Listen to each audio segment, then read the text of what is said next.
ปี 2026 จะมีการจัดส่งแรงงานลาวไปเฮ็ดเวียกอยู่เกาหลีให้ได้ 17,000 เทื่อคน วันที่ 13 มีนาคม 2026 ท่านโพไซสยสรรัฐมนตรีกระทรวงแรงงานและสวัสดิการสังคม เข้าร่วมกล่องประชุมปรึกษาหารือเกี่ยวกับการจัดส่งแรงงานลาวไปเฮ็ดเวียกตามฤดูกาลอยู่สาธารณรัฐเกาหลี เพื่อทบทวนคืนการจัดตั้งปฏิบัติและวางทิศทางยกระดับคุณภาพการจัดส่งแรงงานในต่อหน้าท่านรัฐมนตรีได้ยกให้เห็นถึงเวียกงานการจัดส่งแรงงานไปต่างประเทศแม่นหนึ่งในแผนพัฒนาเวียกงานกระทรวงแรงงานและสวัสดิการสังคม 5 ปี ปี 2026 ค่ะ ปี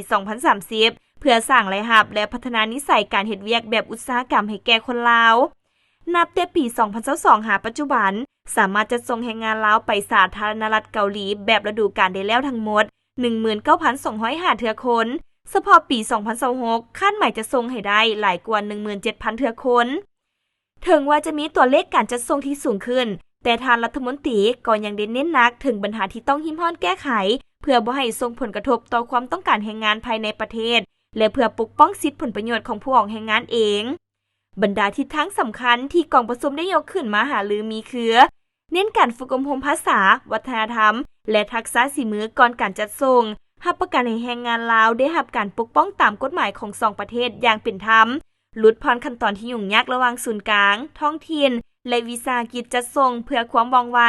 วางแผนรองรับแรงงานที่กลับมา ให้มีเวียกเฮ็ดงานทำภายใน โดยนำใช้บทเรียนจากต่างประเทศมาพัฒนาท้องถิ่น การไปเฮ็ดเวียกอยู่ต่างประเทศที่มีรายรับสูงและสวัสดิการดีแม่น2ทางหนึ่งในการยกสูงคุณภาพชีวิต แต่พวกเขาต้องรับประกันว่าการจัดส่งนั้นมีคุณภาพ และมีผลกระทบน้อยที่สุดต่อแขนงการผลิตภายใน